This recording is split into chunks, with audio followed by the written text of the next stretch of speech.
Selamat pagi, selamat siang, selamat sore, dan selamat malam untuk kita semua. Yang saya hormati, dosen pengampu mata kuliah pengujian perangkat lunak dan teman-teman sekalian yang saya sayangi. Pada kesempatan kali ini, saya ingin mendemonstrasikan proyek yang telah saya susun, yaitu mengenai automation testing menggunakan JUnit untuk aplikasi kalkulator.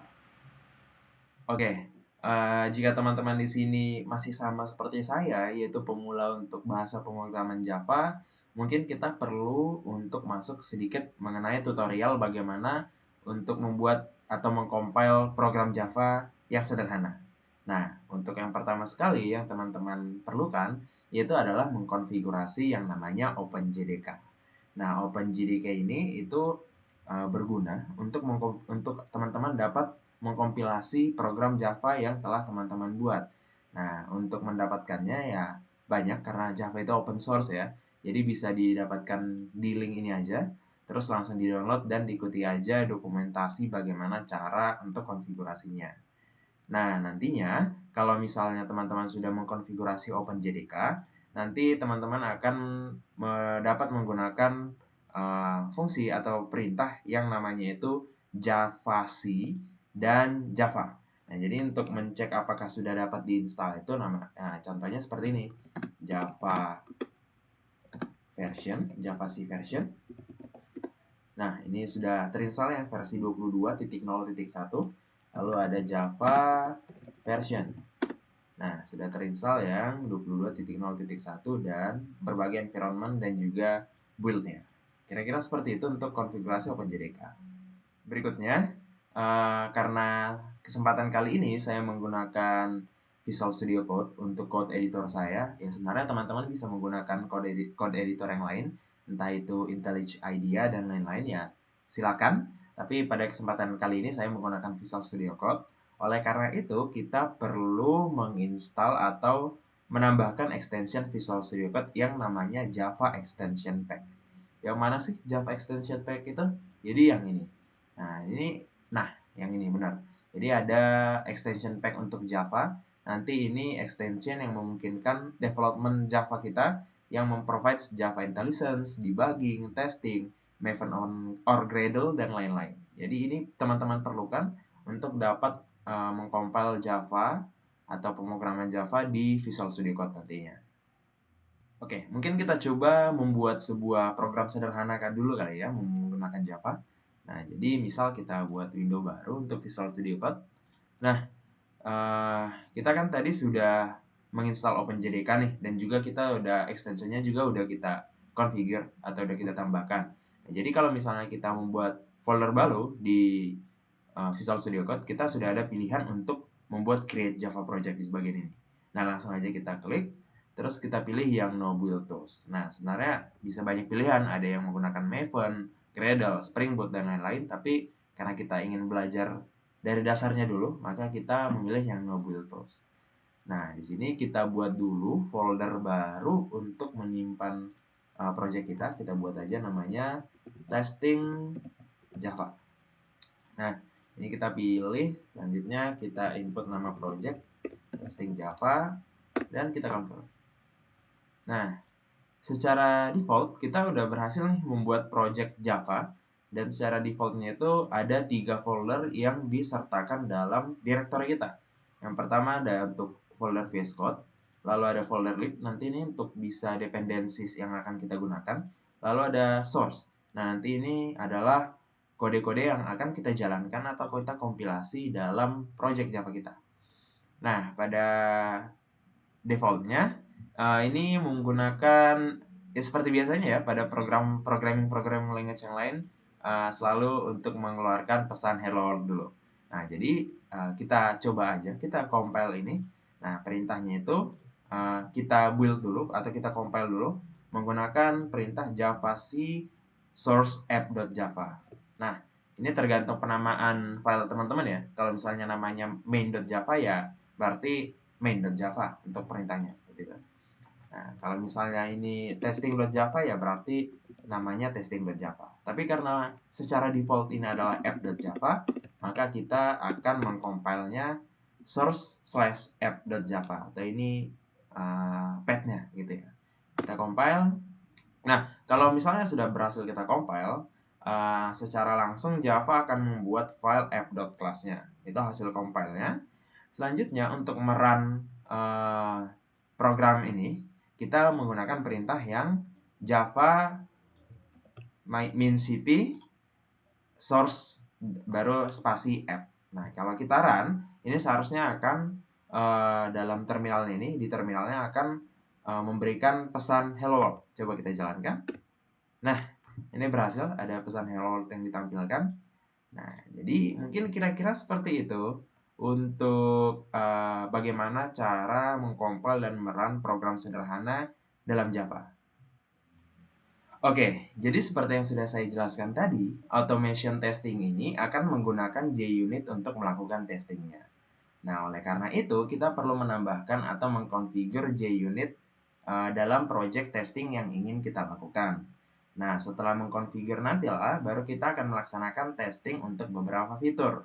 Karena pada kali ini kita akan testing ke aplikasi kalkulator, maka fiturnya itu berupa tes pertambahan, pengurangan, perkalian, pembagian, dan terakhir ada gabungan operasi. Gabungan operasi ini maksudnya misal pertambahan digabung dengan pengurangan, perkalian digabung dengan pembagian, dan lain-lain. Nah, untuk menambahkan JUnit ke dalam project kita langsung saja menuju ke bagian testing yang ada di Visual Studio Code ini. Nah, kalau kita klik di sini, akan ada pilihan untuk mengenable Java Test. Nah, kalau kita klik enable Java Test, maka akan ada buat 3 pilihan untuk testingnya. Yang pertama JUnit Jupyter, lalu ada JUnit, lalu ada TestNG. Nah, karena kita menggunakan JUnit pada kesempatan kali ini, maka kita pilih JUnit. Nah, selanjutnya dia akan mendownload dependencies yang diperlukan untuk JUnit-nya. Kira-kira gitu. Nah, karena sudah ditambahkan, kita bisa mencek di folder libraries-nya atau lib-nya bahwa sudah ditambahkan JUnit dan handclass-nya. Nah, tandanya ini berarti kita sudah bisa menggunakan JUnit untuk testing kita. Nah, kalau kita pilih fitur testing tadi, nah kita bisa melihat di sini kita bisa menjalankan testing. Nah, tapi karena folder atau direktori kita saat ini hanya program sederhana menghasilkan hello world, maka dia akan mendeteksi sebagai no test results yet dan tidak bisa dijalankan untuk testingnya. Nah, karena belum ada testing, jadi dia tidak bisa melaksanakan testing untuk aplikasi yang atau program yang sedang kita kembangkan. Oke, oleh karena itu ini sudah saya siapkan sebuah script test untuk testing atau automation testing menggunakan JUnit untuk aplikasi kalkulator. Nah, sebagaimana di program sederhana sebelumnya, kita juga perlu mendefinisikan program yang akan kita jalankan pada kesempatan kali ini.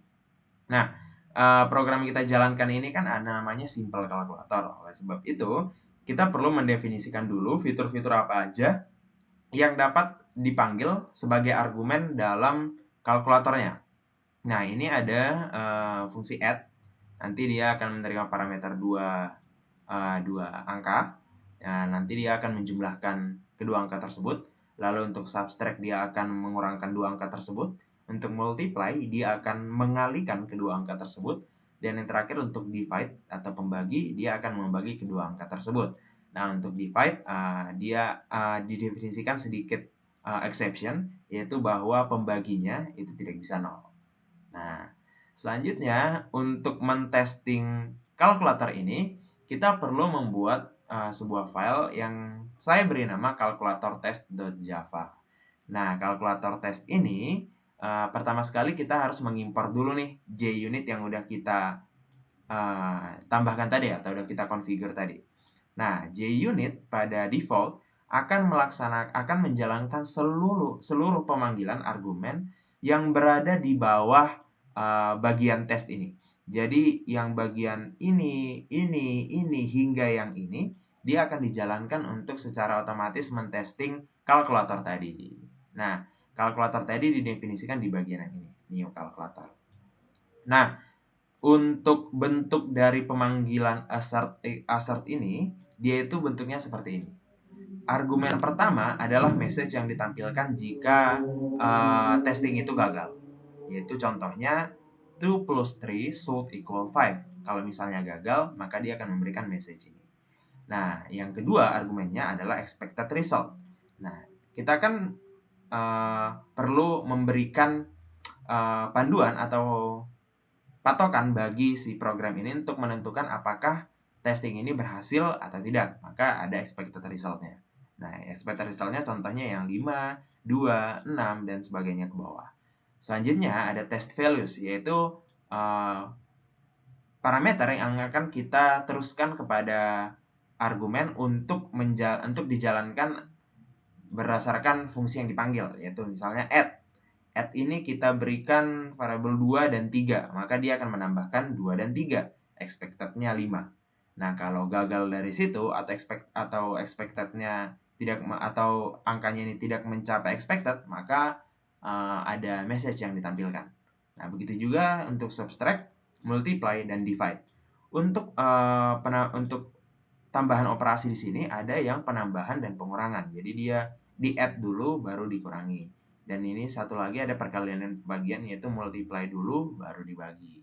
Nah, tanpa berlama-lama lagi, langsung kita jalankan saja testingnya. Nah, kita langsung ke fitur testing ini. Dan untuk men-testingnya, kita langsung secara simple aja, langsung kita klik bagian run test di sini. Nah, kalau semuanya berjalan dengan baik, maka harusnya dia checklist nih semuanya. Kita run test. Nah, test run at 9:36:38 PM, checklist semua. Nah, itu berarti semua fungsi yang dipanggil tadi, add, subtract, multiply, divide, dan lain-lainnya, itu sudah memberikan logika yang sesuai dengan expected-nya. Nah, misal fungsinya itu salah dan atau expected-nya ini kita ganti menjadi angka yang lain. Misal untuk ini, expected-nya menjadi 6. Coba kita jalankan testingnya, maka akan ada error. Nah, dia meminta expected-nya yang kita berikan itu adalah 6, tapi ternyata actual value-nya itu berdasarkan fungsi add ini dia sebenarnya 5. Nah, maka dari situ gunanya testing ini adalah agar programmer ini ketika menyesuaikan logika fungsi atau menyesuaikan logika program yang sedang dia kerjakan, dia bisa memvalidasi pengembangan tersebut sehingga dia bisa tetap on track nih. Apakah pengembangannya itu tetap beroutput yang benar atau salah. Nah, hal yang sama juga bisa kita terapkan di tempat yang lain. Misal kita menggantikan expected value yang di sini menjadi 5. Nah, kalau expected value-nya di sini jadi 5, kita jalankan tesnya, maka akan ada error. Actual-nya dia menghasilkan nilai itu, padahal expected-nya kita mengharapkan 5. Nah, padahal harusnya memang 2, karena pembagian 6 bagi 3, 2. Kira-kira itu. Nah, kalau misalnya di bagian logikanya nih yang kita ubah, divide-nya ini kita ubah logikanya harusnya dibagi menjadi ditambah. Nah, coba kita ubah, terus kita jalanin tesnya. Nah, error. Karena dia harusnya expected-nya ini kalau berdasarkan logika 6 bagi 3 kan 2 nih. Tapi karena logika yang dikembangkan dalam kalkulatornya salah, yaitu jadi menambahkan, jadi 6 plus 3 jadi 9, actual value-nya 9. Nah, hal inilah yang bisa membantu programmer dalam pengembangan menggunakan testing. Nah, jadi kalau misalnya ini tadi sudah kita perbaiki lagi, maka kita jalankan. Nah, akan checklist semua, termasuk juga operasi yang gabungan dari beberapa operasi. Kira-kira kayak gitu. Baik, mungkin sekian untuk demo yang dapat saya tampilkan mengenai automation testing menggunakan JUnit. Kita sudah melihat tadi bahwa ketika kita mendefinisikan testing untuk sebuah aplikasi kalkulator, maka secara otomatis segala fungsi yang ada di aplikasi tersebut akan dites berdasarkan testing yang kita definisikan. Nah, hal ini harapannya akan berguna bagi pengembang atau tim developer untuk tetap on track dalam pengembangannya sehingga menghasilkan output yang sesuai dengan requirements atau sesuai dengan keinginan yang seharusnya. Sekian dari saya, terima kasih dan semoga bermanfaat.